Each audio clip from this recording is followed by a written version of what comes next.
자, 우리 하나님 말씀 보도록 하겠습니다. 오늘 우리에게 주실 하나님의 말씀은 요한복음 2장 1절부터 11절 말씀입니다. 저와 여러분이 한 절씩 같이 교도하도록 하겠습니다. 사흘째 되던 날 갈릴리 가나에 혼례가 있어 예수의 어머니도 거기 계시고 포도주가 떨어진지라 예수의 어머니가 예수에게 이르되 저들에게 포도주가 없다 하니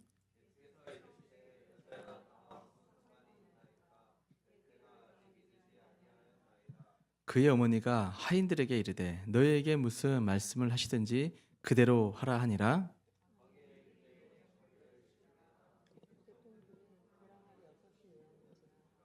예수께서 그들에게 이르시되 항아리에 물을 채우라 하신즉 아귀까지 채우니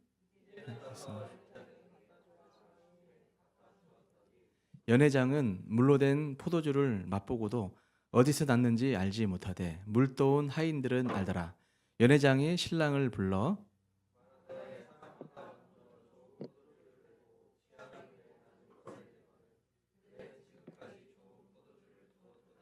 같이여 예수께서 이 첫 표적을 갈릴리 가나에서 행하여 그의 영광을 나타나심에 제자들이 그를 믿으니라. 아멘. 지난주부터 예수를 알고 싶다 설교 두 번째로 인생의 참 기쁨과 기적이 되시는 예수님이라는 제목으로 하나님 말씀을 나누고자 합니다. 오늘 읽은 이 본문 요한복음 2장 말씀은 여러분이 너무나 잘 알고 또 주일학교를 다니신 분들은 물이 변하여 포도주가 되었다라고 하는 이 말씀 너무나 익숙하게 잘 알고 있는 본문이라 어렴풋이 여러분들이 알고 있을 거라 생각을 합니다. 그럼에도 불구하고 이 본문 말씀을 가지고도 진짜 수십 편의 설교를 주제를 뽑을 수 있을 만큼의 여러 가지 다양한 의미들이 숨겨져 있습니다. 자, 우리가 지금 최근부터 계속 살펴보고 있는 것이 우리가 알고 믿고 있는 예수님은 어떤 분이신가? 내가 정말 예수님을 잘 알고 있는가?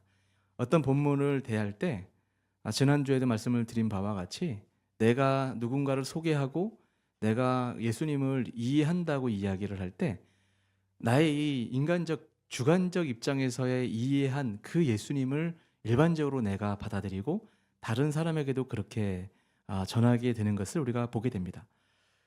그럼에도 불구하고 우리 사람은 인간이기에 완벽할 수 없고 또 하나님의 말씀에 대한 오해를 참 많이 하면서 마치 알고 있는 것처럼 우리가 어떤 본문을 대하게 된다라는 겁니다.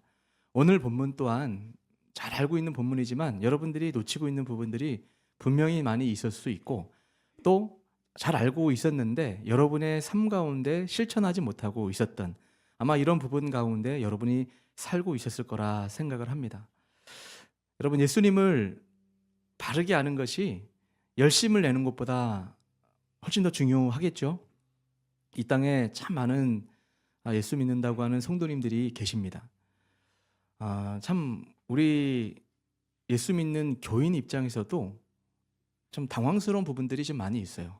예를 들자면 아까 기도할 때도 대한민국을 놓고 기도했지만 어제 우리 존경하는 송태근 목사님 아들이 결혼식이 있어서 광화문에서 결혼식이 있어 정말 12시 쯤에 이제 그쪽을 지나갔고 이제 결혼식 끝나서 나왔을 때 정말 열렬하게 시위를 하더라고요. 태극기를 들고 교회 다니신 분들 같아요. 다 찬송가를 틀어놓고 이 나라 탄핵을 반대한다 이렇게 집회하는 이런 교회 다니는 분들도 보게 되고 또 어떤 데 보면 무조건 탄핵은 인용되어야 된다라고 하나님께 기도하듯 하나님께서 우리나라 지켜주셔야 된다라고 이렇게 기도하는 모습을 볼 때 이렇게 같은 상황을 놓고 예수 믿는 사람들인데도 불구하고 어떻게 입장이 다를까? 과연 어디에서부터 이런 같은 하나님의 본문이고 같은 성경 66권에 대한 해석인데 그 어떤 상황을 놓고 우리가 이해할 때도 물론 사람이기에 다양한 의견이 있을 수 있고 다양한 결이 있을 수가 있겠지만 모르긴 해도 분명히 어느 쪽은 오해를 하고 있을 수 있죠. 그 어떤 상황에 대해서 이해를 할 때 어떤 쪽은 성경에 부합한 이해를 가지고 있는 사람들이거나 어느 한쪽은 하나님 말씀을 안다고는 하지만 잘못된 오역으로 인한 그런 하나님의 말씀을 그렇게 적용하고 있는 것이다라고 저는 생각을 합니다. 제가 왜 이 말씀을 드리냐면 우리가 교회를 찾아오고 예수님을 믿겠다고 나온 이유가 무엇입니까? 아마도 우리는 사람이기에 본능적으로 하나님의 은혜, 내 마음 가운데 참된 안식이 삶 가운데 뒷받침이 되지 아니하면 정말 이 평안하게 살 수 없는 존재라는 것을 우리 사람들은 너무 잘 알고 있어요. 그래서 삶의 문제가 터지고 환란이 오면 본능적으로 교회를 오거나 다른 신을 찾아가듯이 종교를 찾게 돼 있죠. 그런데 교회 올 때도 많은 사람들이 전도를 받아오겠죠. 교회 다니면 행복하십시오. 예수님을 만나 행복합니다. 행복을 추구하기 위해서 그게 동기가 되어서 예수 믿는 사람들도 있고, 예수 믿는다고 하는 표현보다 교회 나오는 사람으로 표현하는 게 더 정확할 것 같아요. 아니면 외로워서, 아니면 삶에 평안이 없어서, 힘들어서 나의 마음을 위로해 줄 수 있는 어떤 존재가 어디 없을까 해서 교회를 나오는 사람도 있습니다. 그렇게 신앙생활을 하다 보면 이제 적지 않은 성경적인 지식이 우리 가운데 쌓이게 되는 겁니다. 예수님은 저렇다더라. 예수님을 믿으면 은혜를 준다더라. 복을 받는다더라. 삼박자 축복 이런 얘기하면서 하나님을 만나 영혼이 잘 되고 상황과 환경에 범사가 되는 복을 받읍시다 라고 이야기를 들을 때 얼마나 좋아요. 그래, 영혼의 구원도 받고 내가 기도하고 바라는 것마다 하나님께서 나의 이 믿음에 감동받으셔서 역사를 일으켜 주셔서 내 상황도 잘 풀리는 이런 하나님 믿을만 하네. 그럼 삶에 올인해야지 라는 식의 이런 신학 틀을 가지고 하나님께 집중하는 분들도 있을 수 있다는 거예요. 지금 제가 말씀드리는 이 부분이 잘못됐다는 건 아니에요. 하나님을 믿고 하나님 앞에 우리가 순종으로 살아갈 때 하나님께서 은혜를 주신다는 게 틀린 말씀도 아니고, 그렇게 접근한다고 하나님께서 뭐라 말씀하시지 않으세요. 그런데 제가 말씀드리고자 하는 오해는 우리가 조심해야 될 것을, 예수님을 믿는 그 목적이 하나님의 그 임재 앞에 나아가서 하나님 저 힘들어요, 도와주세요, 복을 주세요라고 마치 구걸하듯, 성전 미문에서 안진뱅이로 살아갈 때 나 좀 도와주세요, 저에게 필요한 것은 금과 은이에요 라고 구걸하는 이 사람에게 세상 사람들은 금과 은을 주는 것이 그 사람 입장에서는 복이었겠죠. 그게 그 사람이 바라는 바였을 테니까. 그러나 하나님은 금과 은은 내게 없지만 내게 있는 것을 내게 주노니 나사렛 예수 이름으로 일어나 걸어라 라고 말씀하셨습니다. 은과 금을 구하는 사람에게 예수님이 은과 금도 주면서 일으켜 줬으면 우리가 바라는 금상첨화였을 텐데, 은과 금은 별로 기록하는 데 관심이 없고 나사렛 예수 이름으로 일어나 걸으라고 하는 예수님의 이름을 주시는 것을 우리가 볼 수가 있습니다. 자, 그러니까 우리가 예수님을 바르게 알지 못하고 예수님이 우리에게 주시고자 하는 것은 예수로 말미암은 은혜, 예수로 말미암은 구원, 예수 중심으로 살아가는 복음 중심적 삶을 말씀을 하고 있는데, 우리는 그 하나님의 복음을 잘 알지 못하기 때문에 우리 중심으로 예수 믿고 안진뱅이 같은 인생에서 주님의 은혜로 번쩍번쩍 뛰어서 정말 하나님이 나를 복 주셨다고 라고 하는 영웅담처럼 하나님의 은혜를 간증하고 싶은 나 자신일 수도 있다는 것을 말씀을 드리는 겁니다. 자, 오늘 본문 이 요한복음 2장은 굉장히 중요한 장이에요. 요한복음은 이제 크게 1장부터 21장까지 세 파트로 나눌 수가 있습니다. 1장은 서론과 같아요. 서론이 굉장히 중요해요. 근데 이 부분은 패스하고 2장부터 12장 50절까지를 이제 이제 본론의 첫 단락으로 나누는데, 이것을 영어로 Book of Sign이라고 얘기를 해요. 표적들의 책이라는 거예요. 표적. 그리고 13장부터 20장 31절까지를 영광의 책이라고 이야기를 합니다. Book of Glory 이렇게 이야기를 해요. 자, 그러면 지금 그 본론의 첫 번째인 Seven Signs, 그러니까 7 표적 중에 첫 번째 사인을 오늘 다루려고 하는 거죠. 자, 그런데 오늘 본문 요한복음 2장을 이해하려고 하면, 자, 갑자기 말씀이 쭉 1장이 끝난 다음에 2장에서 가나에 혼인잔치가 있었더라 라고 하면서 예수님이 물로 포도주를 만들었더라라고 이렇게 접근을 하면 그런 기적이 일어났나 보네라고 쉽게 우리가 이해할 수가 있죠. 이 표적, 이 사인이라고 하는 것을 우리가 이해하려면 그 앞에 요한복음 1장 50절부터 51절이 뭐라고 말씀하고 있는지를 좀 우리가 먼저 이해할 필요가 있습니다. 한번 읽어볼까요? 시작.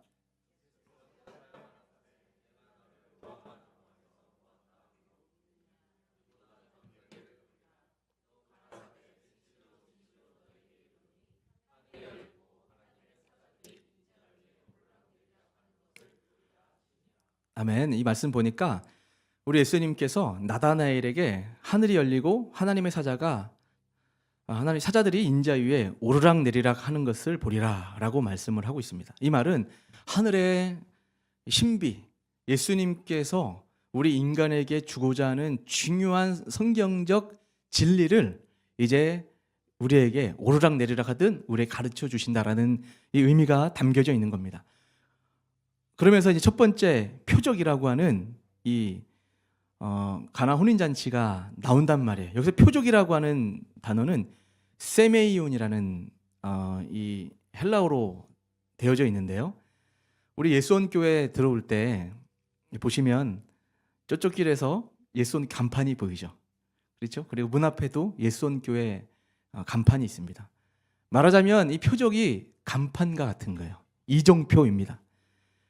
자, 그 간판은 예수원교회라고 쓰여져 있는데 그 간판이 예수원교회 실체는 아닌 거죠.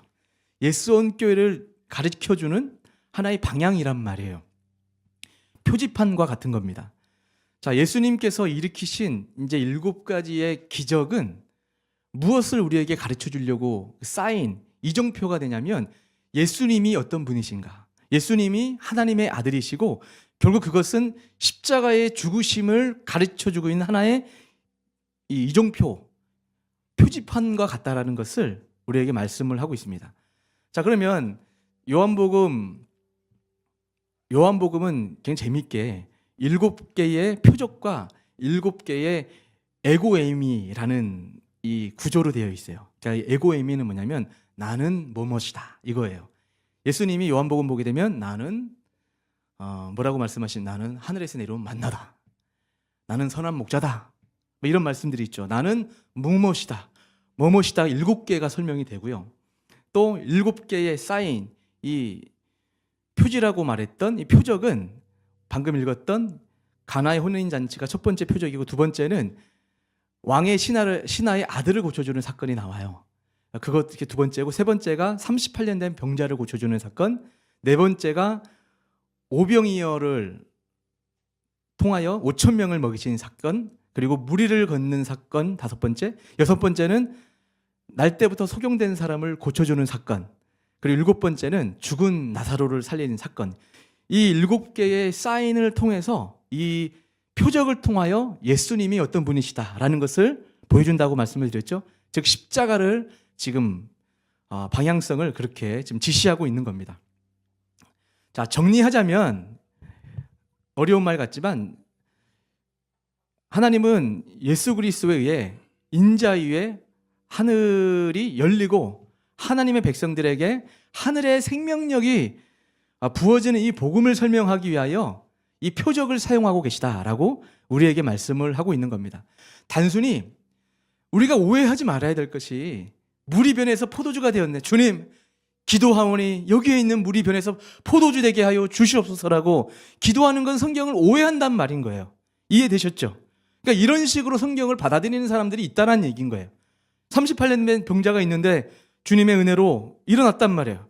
고침받았더니 주님, 우리 주변에 안진뱅이가 있으니 고쳐주시옵소서. 물론 기도하는 것 자체가 문제는 아니지만 그 어떤 기적이 일어나는 사건을 우리가 이해를 할 때 그렇게 단편적으로 우리 인간적인 기준에서 성경을 해석하려 하기 때문에 사람들이 성경을 많이 오해한다라는 겁니다. 자, 그러면 이제 가나의 혼인잔치로 좀 들어가 봅시다. 자, 오늘 본문 말씀을 보니까 예수님과 제자 5명이 마리아와 함께 가나 혼인잔치에 참여했습니다. 가나는 나사렛에서 3마일 정도 떨어진 곳입니다.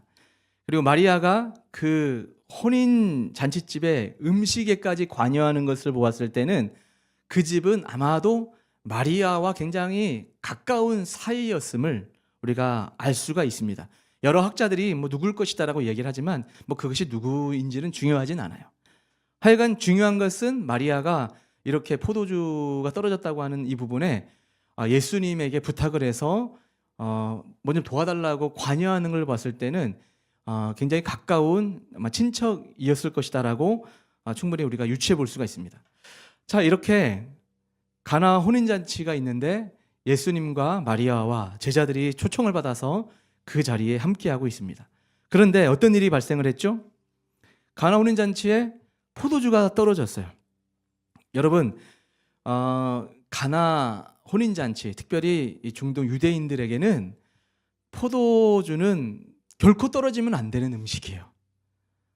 결코 떨어지면 안 되는 음식이 포도주인데, 특별히 결혼식은 우리나라처럼 어제도 갔다 왔지만 예식을 참여하고 한두 시간 밥 먹고 사진 찍고 얘기하고 어느 정도에서 끝나는 게 아니고 한 일주일, 길게는 2주까지 결혼 예식을 한다고 해요.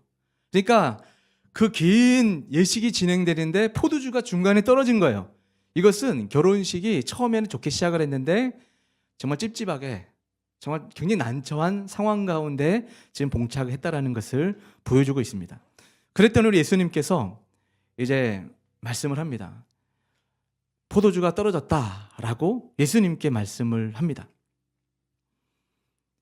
여기서 지금 마리아가 포도주가 떨어졌다라고 하는 이 말을 들었을 때 예수님이 뭐라고 말씀하시냐면, 여자여 나와 무슨 상관이 있나이까? 라고 주님께서 대답을 하시죠.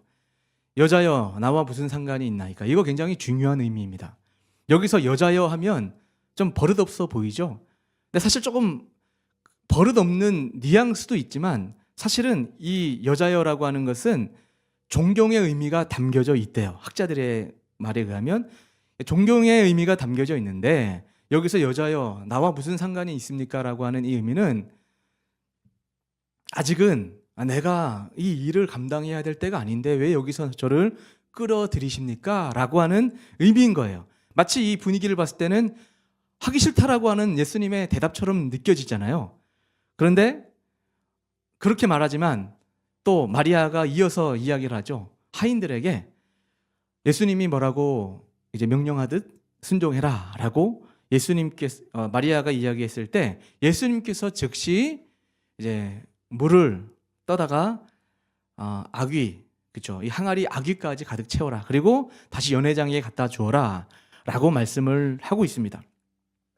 여기서 여자여 나와 무슨 상관이 있습니까? 라고 하는 이 의미에는 이런 중요한 의미가 내포되어 있습니다. 그게 뭐냐면 이 마리아가 지금 예수님께 요청하는 상황은 지금 보란 듯이 이 물이 변해서 포도주가 떨어졌으니까 예수님의 말씀 한마디, 포도주야 생겨라 해도 생길 수 있잖아요. 이렇게 예수님이 자신이 하나님의 아들이심을 멋지게 한번 보여주어라 라는 의미에서 포도주가 떨어졌다라고 지금 말씀을 하고 있는 겁니다. 자, 이런 경우가 또 하나 성경에 기록되어 있습니다. 그러니까 예수님께서 그 마리아의 그 권면을 듣고 여자여 무슨 상관이 있습니까? 내 때가 아직 이르지 않았습니다 라고 말씀하는 이 비슷한 말씀이 요한복음 7장을 보게 되면 또 한 번 등장을 하는데 이런 겁니다.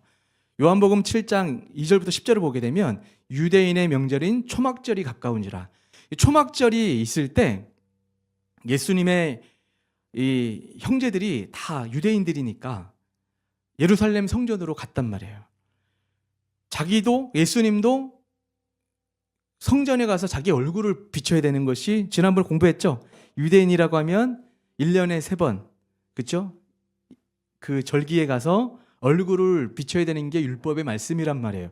근데 이 초막절은 하나의 절기란 말이죠. 이 초막절에 당연히 예수님이 올라갔다라는 하는 그 말은 어떤 의미를 지금 담고 있냐면 하나님의 율법을 성실하게 지키는 사람이다라고 하는 의미가 담겨져 있고요. 또 이 물이 변해서 포도주가 되어서 이전보다 더 좋은 포도주를 맛보게 되었다라고 하는 것은 훗날에 어린 양의 혼인잔치가 열렸을 때 요한계시록을 보게 되면 모든 하나님의 성도들이 기뻐 춤추며 하나님의 그 잔치에서 하나님의 은혜를 노래하고 기쁨이 풍성한 상태를 예표로서 언젠가 예수님께서 이 땅에 십자가에서 돌아가시고 부활 승천하신 이후에 주님이 다시 재림하셨을 때에 이 예수 믿는 사람들이 이 어린 양의 혼인잔치에 들어가서 기뻐 춤추며 감격하는 그 하나님의 뜻이 성취되는 그 의미에서 이 포도주 사건을 통해서 우리에게 지금 말씀을 하고 있는 것입니다. 예수님의 말씀은 적지 않은 경우에 내 때가 아직 이르지 않았는데 왜 저에게 이런 부탁을 하십니까? 라고 하는 말씀을 지금 이 물이 변해서 포도주가 되는 사건을 통해서도 말씀을 하고 있고, 아까 말씀하셨던 요한복음 7장 4절에 이런 말씀을 해요. 형들이 뭐라고 얘기하냐면 스스로 나타나기를 구하면서 묻혀서 일하는 사람이 없나니 이 일을 행하려 하거든 자신을 세상에 나타내소서 하니.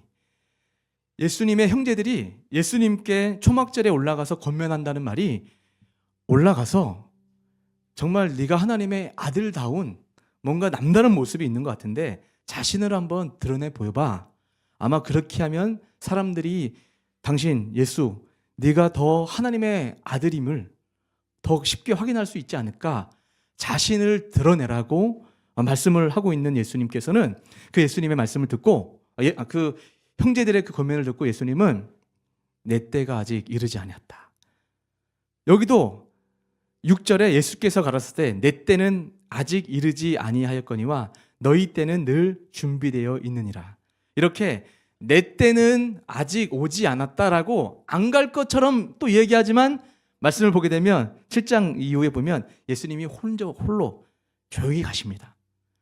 지금 2장에서도 물이 변해서 포도주를 만드는 사건은 안 할 것처럼 말씀하시지만 결국은 명령하셔서 물이 변해서 포도주가 되는 사건을 이루시는 그 의미를 통해서 우리에게 지금 어떤 중요한 메시지를 보여주고 있냐면, 우리 주님은 이 사람의 기대처럼 주님, 우리 인생에 이 물 같은 인생에 주님이 말씀하셔서 좀 포도주가 좀 되게 해주세요.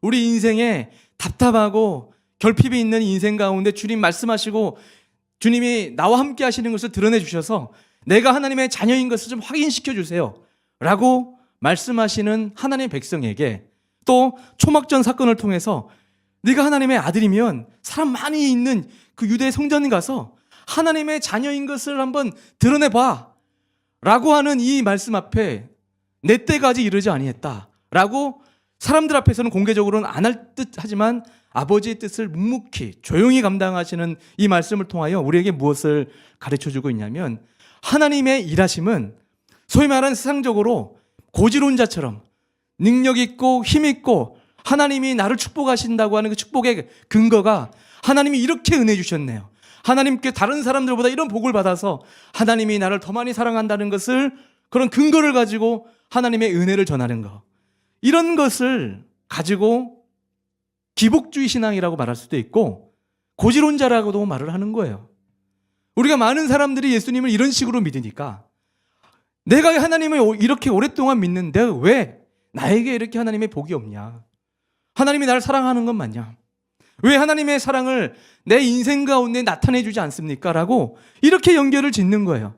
그래, 똑같은 상황 가운데 감사할 여건이 되었음에도 불구하고 여전히 만족하지 못하는 결핍의 마음을 가지고 원망하고 불평하며 다른 사람들까지도 영적인 불신을 조장하는 믿음의 사람이 될 수 있다는 것을 우리에게 말씀을 하고 있습니다. 자, 이런 이제 유혹을 또 누가 있냐면 마귀입니다. 마귀가 예수님이 이제 공생애를 시작하실 때 제일 첫 번째 40일 동안 금식하면서 우리 주님께서 준비하셨잖아요. 준비하셨을 때 금식하신 이후에 마귀를 정말 그 사람들 많이 있는 곳에 데려다 놓고 성전에서 떨어져 봐. 천사가 와서 싹 들으면 야, 진짜 메시아가 많구나, 저분이 하나님이 많구나, 야 할렐루야, 저분만 믿으면 되겠다, 이런 유혹을 했죠. 말씀으로 물리쳤고 정말 그 산꼭대기에 올라가서 천하의 모든 영광을 보여주며 사람들이 다 절하는 이런 상황을 보여주시면서 너 나한테 절하면 이 모든 영광 다 너한테 줄게 라고 할 때 주 여호와 하나님만을 섬기라 말씀으로 물리쳤지만 계속 사탄이 우리를 유혹하고 시험을 주는 그 모습을 보면 사람들 앞에 인정, 내가 하나님 앞에 복받고 있다는 것을, 그런 모습을 가지고 내가 하나님 앞에 사랑받고 있다는 것을 나타내 보이라는 거예요. 여러분, 오늘 우리는 기억해야 됩니다. 오늘 내가 교회 나와서 예수 믿는 이유가 힘들어서, 괴로워서, 하나님 제발 좀 내 인생에 지금 포도주가 떨어져서 난처한 상황이 되었사오니 내 인생에 좀 포도주 좀 만들어 주세요 라고 목적하여 예수님을 믿는다면 하나님을 바르게 알고 있는 게 아니다라고 우리에게 말씀을 하고 있습니다. 만약에 여러분이 그렇게 주님 앞에 묻는다면 사랑하는 아들아, 사랑하는 딸아, 내가 나와 무슨 상관이 있느냐. 근데 그 사람은 하나님과 상관없는 사람이 될 수도 있어요. 여러분, 예수님이 이 땅에 오신 이유는 세상의 죄 때문에 오신 줄 믿습니다. 예수님이 우리의 소원을, 우리의 그 소원만을 들어주시기 위하여 이 땅에 오신 것이 아니라 십자가에서 우리의 모든 죄를 도말하시고 그럼에도 불구하고 여전히 우리 안에 남아있는 이 죄성들, 부패성으로 말미암아 하나님의 은혜로부터 멀어지게 만들고 죄로 말미암아 고통받고 있는 인간들을 매일매일 매순간 구원하시기 위하여 십자가에서 성취하신 그 은혜의 사건을 우리에게 깨닫게 하시고 알려주시기 위하여 우리에게 임하신 줄 여러분 믿을 수 있기를 주님의 이름으로 축복합니다. 그게 중요한 복음인 거예요. 그래서 내 때가 기독교 신앙의 중요한 핵심 교리 중에 하나인데 이것을 좀 제가 정리해 봤어요. 좀 띄워주시겠어요? 요한복음 7장 30절부터 이렇게 말씀을 하고 읽어볼까요? 시작.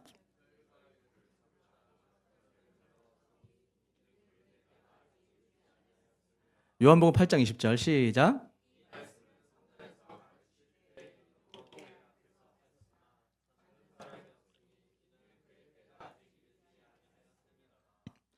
그리고 요한복음 12장 23절도 시작. 인자가 영광을 얻어. 마지막으로 요한복음 17장 1절이요. 시작. 예수께서 이 말씀을 하시고 눈을 들어 하늘을 우러러 걸었을 때 아버지여 때가 이르렀사오니 아들을 영화롭게 하사 아들로 아버지를 영화롭게 하게 하옵소서. 아멘. 자, 보시다시피 여기서 가리키는 모든 때는 예수님의 십자가의 때를 말씀하고 있습니다. 예수님의 그 십자가의 때를 가르쳐 주시기 위하여 가나의 혼인잔치도 이렇게 통하여 우리에게 메시지를 보여주고 계시는데 우리는 너무나 많은 상황 가운데 포도주를 구하고 있는 모습으로 주님을 섬긴다는 것입니다. 자, 그러면 이제 좀 더 깊이 포도주를 만든 이 사건 가운데는 어떤 의미가 담겨져 있는지를 좀 살펴보았으면 좋겠습니다. 자, 오늘 말씀 보니까 6개의 돌 항아리가 있다라고 말씀을 하고 있어요. 돌 항아리, 이것은 어디에 쓰이는 거냐면 유대인들의 결례를 행할 때 쓰는 도구들입니다. 이 결례는 뭐냐면 청결하게 닦는 예식을 말합니다. 사실 이게 율법에 기록되어 있지는 않고 장로의 유전입니다. 마가복음을 보면 너희가 장로의 유전은 잘도 지키면서 하나님의 말씀은 어기는도다 라고 말씀할 때 장로의 유전이라고 하는 건 뭐냐면 유대인들은, 이스라엘 백성들은 하나님의 말씀을 잘 지키기 위해서 나름의 또 이 보안 장치들을 해놨어요. 말하자면 안식일을 거룩히 지키라 라는 이 말씀을 지키기 위하여 장로의 유전, 안식일에 돈 안 씁니다, 짜장면 안 사 먹습니다, 짬뽕 안 사 먹습니다. 우리 옛날에 그런 교육을 받았잖아요. 말씀에는 없지만 안식일을 잘 지키자는 의도에서 장로의 유전들이 많았어요. 여기에 지금 이 결례를 만들었어요. 이스라엘 백성들이 중동에 먼지 많은 곳에 있다 보니까 밖에 나갔다 들어올 때 손을 씻고 발을 닦는 목적으로 물이 항상 있는 이 항아리가 있었단 말이죠. 그걸로 청결 예식을 했다라는 겁니다. 물론 그것이 있어야 유대인들이 예식을 행할 때 정말 욕긴 했겠죠. 근데 지금 여기에서 그 물이 없다라고 하는 것은 무엇을 의미하냐면 유대교의 이제 소망 없음을 이제 은유적으로 말씀을 하고 있는 겁니다. 지금 유대인들 입장에선 잔치를 행하면서 하나님 앞에 기쁨, 은혜, 행복하게 주님과 동행하는 삶을 살고 싶었지만 유대인들의 현실은 이 항아리가 비어 있는 것만 같은 결핍의 상태, 부족함의 상태, 난처함의 상태를 이렇게 비어 있는 돌 항아리로 우리에게 말씀을 하고 있습니다. 비어 있는 우리의 마음을 의미하고 있다라고 저는 생각이 들었어요. 여러분의 인생이 어떠하십니까?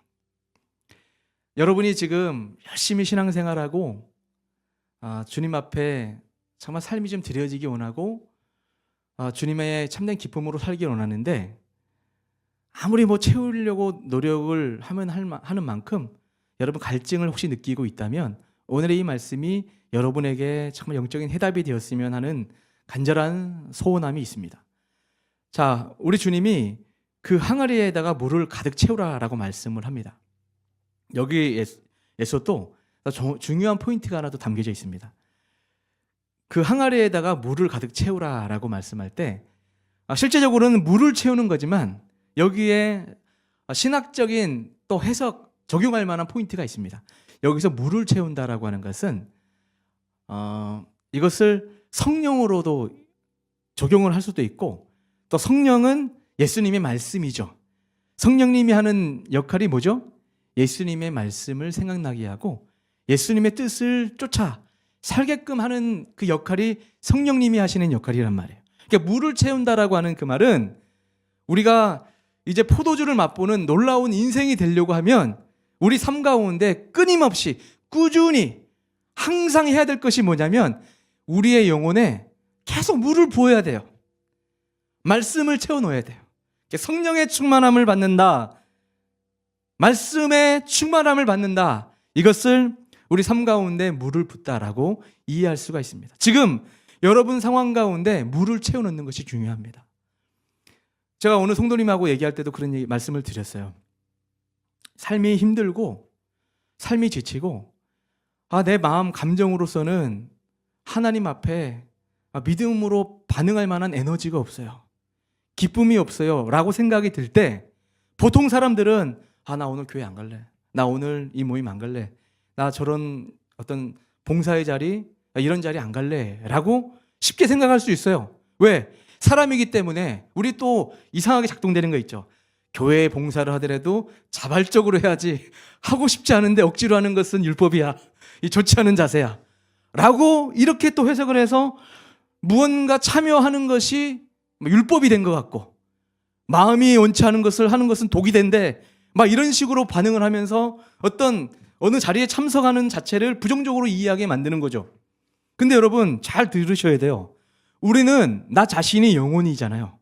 영혼은 여러분이 가만히 있다고 그냥 저절로 좋아지지 않아요. 여러분의 영혼을 여러분이 잘 관리하셔야 됩니다. 아시다시피 우리 육신에 음식을 많이 넣으면 살이 쪄요. 그렇죠? 우리 몸에 자꾸 몸이 안 좋은 거를 자꾸 채워내면 몸이 안 좋아져요. 근데 좋은 거를 자꾸 넣으면 건강해져요. 마치 우리 영혼에 말씀을 자꾸 넣고 좋은 것을 우리 가운데 영혼에 물을 채워 넣어 주셔야 우리 영혼이 살아난다니까요. 그냥 가만히 있다고 살아나지 않아요.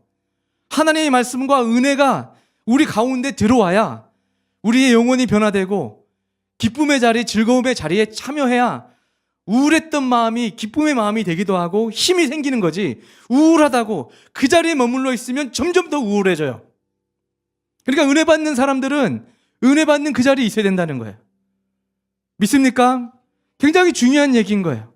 우리가 살다 보면 우리가 죄인이기 때문에 우리가 부족하기 때문에 죄를 져요. 죄를 지는 그 순간에 사탄은 바로 그 자리에 침투합니다. 야, 네가 하나님의 아들이냐? 네가 하나님의 자녀야? 너 왜 그 모양밖에 안 돼? 야, 내가 봐도 하나님 너 싫어하겠다 라고 하는 이 마음이 싹 들어오면 그래 맞아 난 쓰레기야. 역시 나는 이게 언제까지 내가 이렇게 살 것일까. 하나님 나 싫어할 거야. 우리 믿음의 지체도 나 싫어할 거야. 이렇게 스스로가 생각해서 스스로 하나님 앞에 멀어져요. 죄가 하는 일이죠. 아담과 하와가 죄를 범했을 때 스스로 하나님이 두려워서 뒤에 하나님 앞에 숨어버리는 모습이 죄인된 특징입니다. 여러분 시편 104편 15절을 보게 되면 굉장히 중요한 의미가 담겨져 있습니다. 읽어볼까요? 시작. 사람의 마음을 기쁘게 하는 포도주와 사람의 얼굴을 윤택케 하는 기름과 사람의 마음을 힘있게 하는 양식을 주셨도다. 아멘. 이 말씀 보니까 여러분 포도주는 시편 말씀을 보니까 그냥 하나의 음식이 아니라 성경적 개념에서 사람의 마음을 기쁘게 하는 포도주, 사람의 얼굴을 윤택케 하는 기름, 사람의 마음을 힘있게 하시는 양식이다라고 말씀을 하고 있어요. 자, 이 포도주를 통해서 지금 물이 변해서 포도주가 된다라고 하는 것은 그 이스라엘 백성들에게 기쁨을 주겠다는 의미로 이해할 수가 있는 거죠. 뒤집어서 이야기를 하면 유대인들 종교적인 어떤 형식들은 갖추고 있고 주님 앞에 결례는 행하고 있지만 예배 행태들은 있지만 기쁨이 상실된 상태. 기쁨이 없어요. 살아가는 삶 가운데 왜 살아가는지 소망도 없고 기쁨도 없고 위축되어 있는 이 상황 가운데 우리 주님이 뭐라고 말씀하시는 거냐면 너의 인생에 기쁨이 없구나. 예수님께서 마리아의 음성, 마리아가 지금 이 혼인잔치와 같은 주님과 함께 어린 양의 혼인잔치에 참여하여 기쁘게 주님과 함께 뛰며 노래하며 행복하게 살아가야 될 하나님의 자녀가 기쁨이 없어요. 상실되어 있는 상태, 그 상태를 지금 지적하고 있는 겁니다. 그런 사람에게 주님께서 이제 이 물이 변해서 포도주가 되게 하는 놀라운 일을 이루시는 것을 우리에게 보여주고 있는 겁니다. 여러분 포도주가 없으면 기쁨이 없다라고 할 정도로 랍비들은 어록에 이런 글들을 많이 기록하고 있습니다. 유대인들에게 있어서 포도주는 기쁨의 상징이었습니다. 근데 그 기쁨이 떨어진 거예요.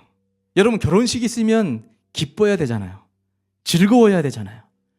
근데 이 즐거움의 결혼식이 유지되어야 될 상황에 포도주가 떨어졌다라고 하는 데에는 중요한 하나님의 메시지가 담겨져 있는 거죠. 여러분의 인생 가운데 하나님의 은혜로 늘 기쁘길 원하죠.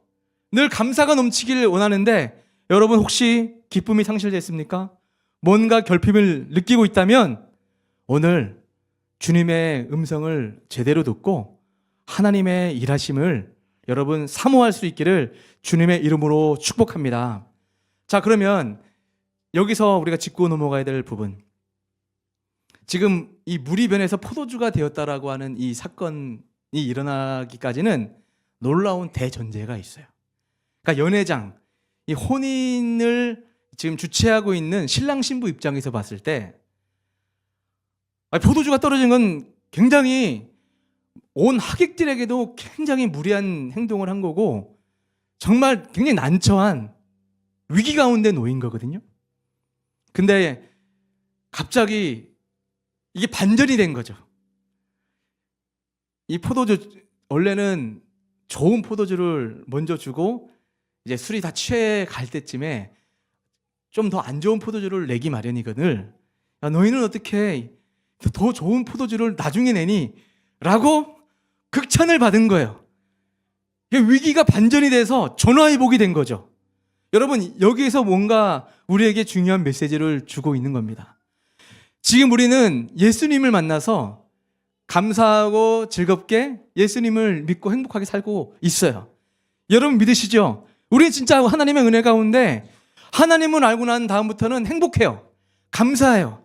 은혜 받고 있어요. 그런데 정말 하나님을 정말로 말씀에 입각하여 도초대하고 주님의 은혜를 맛보게 되면 이전보다 더 큰 은혜 때문에 할렐루야, 하나님이 나에게 허락하신 은혜가 이렇게 큰 줄 몰랐습니다라는 고백으로 나가게 된다는 것을 우리에게 말씀을 하고 있는 줄 믿습니다. 여러분, 그런 믿음, 그런 은혜를 경험하기 원한다면 대전제가 있습니다. 내 상황 가운데 위기, 두려움, 결핍, 기쁨 없는 상태에 놓여 있다면 예수님을 우리의 인생의 잔치와 같은 이 걸음에 예수님을 초대할 수 있기를 주님의 이름으로 축복합니다. 그 자리에 예수님이 계셨기 때문에, 예수님이 그 상황을 보셨기 때문에 예수님이 개입하셨다라는 거예요. 근데 우리의 문제는 뭐냐면 우리 상황 가운데 예수님을 초대하지 않아요. 여러분이 가지고 있는 삶의 문제들 정말 잘 될 줄만 알았는데 아니 갑자기 포도주가 떨어지는 거예요. 갑자기 내 인생에 위기, 문제, 우울증, 결핍이 막 찾아 들어오는 거예요. 여러분 그런 상황에 찾아 들어올 때 보통 사람은 자포자기 절망 가운데 들어갈 수밖에 없겠죠. 답이 없어요. 망한 거죠. 결혼식 망한 거예요. 지금 이런 상황 같으면. 그런데 예수님이 계셨기에, 예수님이 그 자리에 계셨기에, 예수님께서 말씀하신 그 말씀에 순종했기에 정말 절망으로 치닫던 그 인생, 그 잔치가 더 큰 기쁨을 맛보게 되었다라는 하나님의 뜻을 우리에게 주고 있는 것입니다. 할렐루야! 우리 주님께서 이렇게 우리 인생 가운데 놀라운 포도주를 맛보게 하시기 원하는데 우리가 해야 될 것이 있습니다. 그것이 무엇이냐면 우리 인간적 측면에서 하나님께서 말씀하실 때 우리가 해야 될 것이 있다면 하나님의 기적의 재료는 사람의 순종과 헌신이 뒷받침되어야 한다는 겁니다. 따라합시다. 사람의 순종과 헌신이 필요하다. 자, 우리 주님께서 이제 하인들에게 명령했죠. 그 물을 떠다가 항아리 아귀까지 채워라. 그리고 다시 연회장에 갖다 주어라. 라고 하는 그 명령은 사실 좀 받아들일 수 없는 명령이지 않습니까? 하인들이 실물을 띠는 사람 입장에서 아까도 나누었지만 물을 아구까지 채우는 것까지는 하겠다 이거야. 물 떠다 뭐 채우라니까 뭐 순종해야죠. 그런데 그걸 다시 떠다가 포도주처럼 연회장에 갖다 주어라고 하는 그 말은 정말 받아들이기 어려운 명령이었을 것 같아요. 근데 그럼에도 불구하고 이 하인들이 주님의 말씀에 순종하여 물을 이제 떠다가 채운 다음에 다시 연회장에게 갖다 주었더니 정말 언제 바뀌었는지 모르나 물이 변하여 포도주가 되었다라는 그 말씀을 하고 있습니다. 사랑하는 성도 여러분,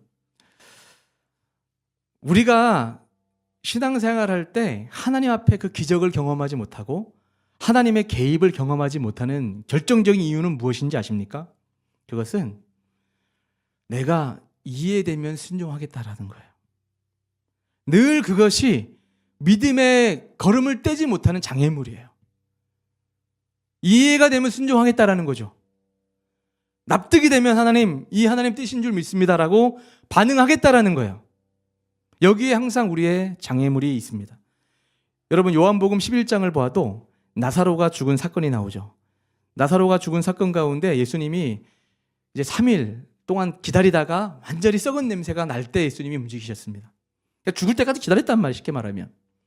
가셨을 때 사람들이 막 곡하면서 지금 슬퍼하고 있어요. 그럴 때 예수님께서 명령하시죠. 울지 말라. 나사로가 잔다. 이렇게 말씀했더니 사람들이랑 비웃었어요. 킥킥대면서. 그럴 때 예수님 명령 한마디가 떨어지죠. 돌을 옮겨 놓아라. 여러분 돌을 옮겨 놓으라 할 때 또 상식적인 측면에서는 무슨 미친 소리 하고 있냐.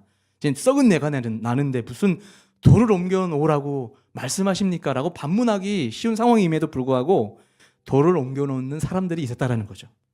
그런 순종에 이해되지 않는 상황이라도 순종하는 모습이 있었기에 돌이 옮겨졌을 때 나사로야 나오라 라는 그 하나님의 명령 앞에 나사로가 토벅토벅 걸어 나오는 기적을 모아보았다라는 겁니다.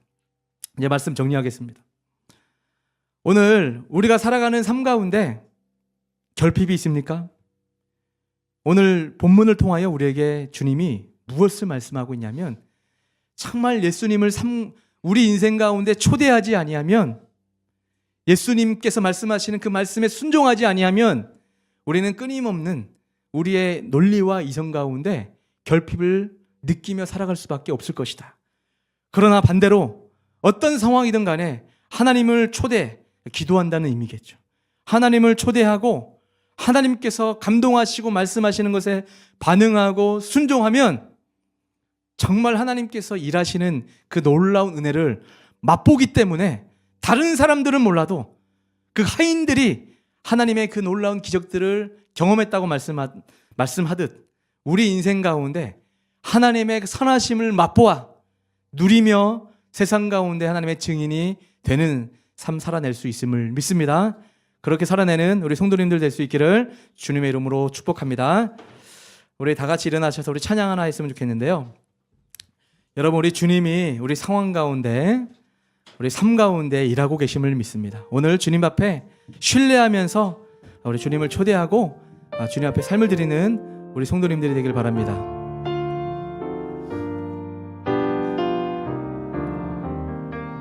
날이 저물어 갈 때, 날이 저물어 갈 때, 빈들에서 걸을 때, 그때가 하나님의 때, 내 힘으로 안 될 때, 빈손으로 걸을 때, 내가 고백해 여호와 이래. 우리 모인 이곳에 주님 함께 계시네. 누리네 아버지 은혜. 적은 떡과 물고기 내 모든 걸 드릴 때, 내가 고백해 여호와 주가 일하시네. 주가 일하시네. 주가 일하시네. 주께 아끼지 않는 자에게 주가 일하시네. 주가 일하시네.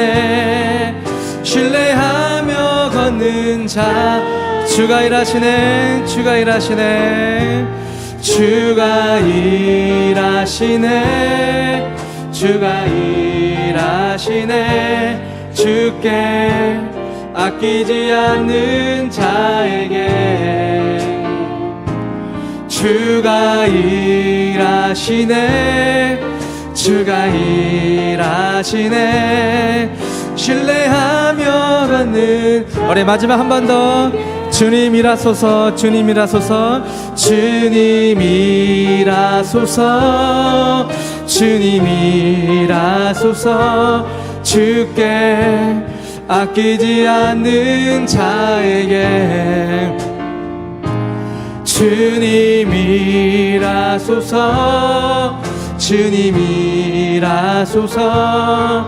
신뢰하며 걷는 자에게. 우리 오늘 말씀을 생각하면서 우리 같이 기도하며 나갈까요? 여러분 삶 가운데 결핍이 있으시죠? 여러분 살아가는 삶 가운데 정말 늘 기쁨이 충만하고 싶은데 혹시 우울하거나 답답하거나 정말 소망 없는 마음으로 살아가고 있지 않았습니까? 혹시 그렇다면 오늘날 우리에게 주시는 이 말씀이 우리에게 주시는 생명의 말씀임을 믿습니다. 주님, 여지껏 종교 형식으로만 살아간다면 하나님 그 은혜를 경험할 수 없음을 이제 깨달았사오니 생명 되신 우리 예수님, 십자가 지신 그 예수님을 내 인생에 다시금 초대하기 원하오니 주님 찾아와 주시고 내 영혼에 깊이 개입해 주셔서 말씀하여 주시옵소서라고 우리 기도하기 원합니다. 그리고 또 우리가 기도하며 나갈 때에 하나님 주님께서 말씀으로 또 성령의 감동하심으로 우리에게 명령하시고 말씀하실 때 주님 듣겠습니다. 하나님 순종하겠습니다. 주님의 뜻 가운데 헌신하겠습니다. 하나님 도와주시옵소서라고 우리가 그렇게 나갈 수 있는 기도를 드리기 원합니다. 그리하면 세상 사람들은 모른다 할지라도 하나님이 내 인생 가운데 깊이 개입하시고 내 인생 가운데 하나님의 뜻을 이루시고자 하는 하나님의 놀라운 일이 일어났음을 믿사오니 하나님 정말 가나안 아버지 동네와 같이 아버지 소외되고 보잘것없는 사람들이라 할지라도 하나님 말씀에 순종하여 주님을 초대하면 놀라운 인생의 역사가 일어나는 것처럼 하나님 초대하오니 아버지 내 인생에 개입하여 주시고 역사해 달라고 우리 이 시간 우리 주여 한번 부르고 우리의 상황을 놓고 기도하며 나가기 원합니다. 주여 하나님 아버지 이 시간 주님 앞에 기도하며 나아갑니다. 하나님 정말로 하나님을 바르게 알지 못하고 바르게 믿지 아니하면 아버지 세상 사람들처럼 세상의 것을 추구하고 세상적인 복을 추구하고 아버지 그것이 채워졌을 때 감사하지만 그것이 없을 때는 결핍을 느끼며 하나님의 품을 떠날 수밖에 없는 우리 연약함임을 아버지 고백합니다. 그러나 하나님 아버지 오늘 말씀을 통해 우리에게 주님이 우리에게 음성을 들려주셨음을 믿습니다.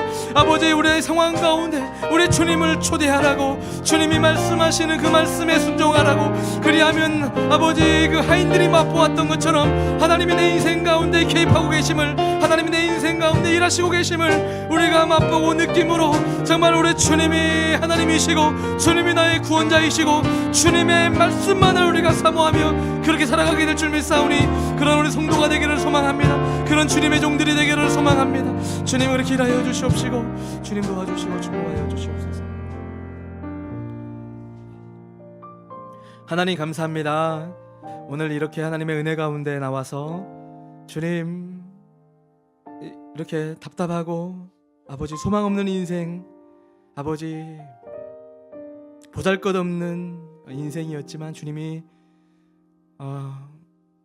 내 인생에 개입해 주시고 또 찾아와 주셔서 이렇게 예수님을 우리가 보내달라고 요청하지도 않았음에도 주님께서 우리를 구원하시기 위하여 먼저 우리를 사랑하시고 선택하시고 우리 인생에 찾아오신 것처럼 하나님 우리 인생에 찾아오셔서 지금도 말씀을 먹여주시고 성령으로 충만하게 하셔서 하나님 기쁨의 포도주를 맛보게 하신 하나님 믿고 감사함을 드립니다. 세상의 것을 추구하며 기쁘게 살려고 애쓰는 자 되지 않게 도와주시고 예수님이 참된 기쁨이고 예수님 앞에 말씀 안에 살아가게 되면 주님이 주시는 참된 감격, 기쁨, 은혜, 아버지 임재를 우리 경험하여 복되게 살아가게 될 줄 믿사오니 그 예수님만을 구하게 하여 주시옵소서. 우리 성도들 가운데 지금 아버지 난처한 가운데 놓여있는 주님의 아들 딸들이 있습니까? 잘 살기 원하고 주님을 온전히 섬기기 원하는데 문제 가운데 놓여있는 주님의 지체들 우리 교우들이 있다면 아버지 그 상황 가운데 다시 한번 깊이 찾아가 주시고 개입해 주셔서 하나님 말씀하여 주시옵소서. 그 말씀에 믿음으로 반응하는 우리 성도들 되게 하셔서 주님이 우리를 돌보심을 아버지 맛보고 경험하는 우리 귀한 성도들이 될 수 있도록 주님 축복하여 주시옵소서. 주님 앞에 나올 때 여러 가지 모습으로 주님 앞에 예물 올려드립니다. 11조를 받아주시고 주님 앞에 감사 헌금을 받아주시고 주일헌금을 받아주시옵소서. 이 모든 예물이 주님 영광 위에 쓰여지게 도와주시고 우리 사랑하는 성도들과 더불어 하나님이 기뻐하시는 예수원교회 되게 하셔서 하나님의 뜻이 이루어지는 우리 교회만 될 수 있도록 그렇게 빛과 소금의 역할을 감당하는 교회 될 수 있도록 축복하여 주시옵소서. 감사드리며 예수님의 이름으로 기도합나이다.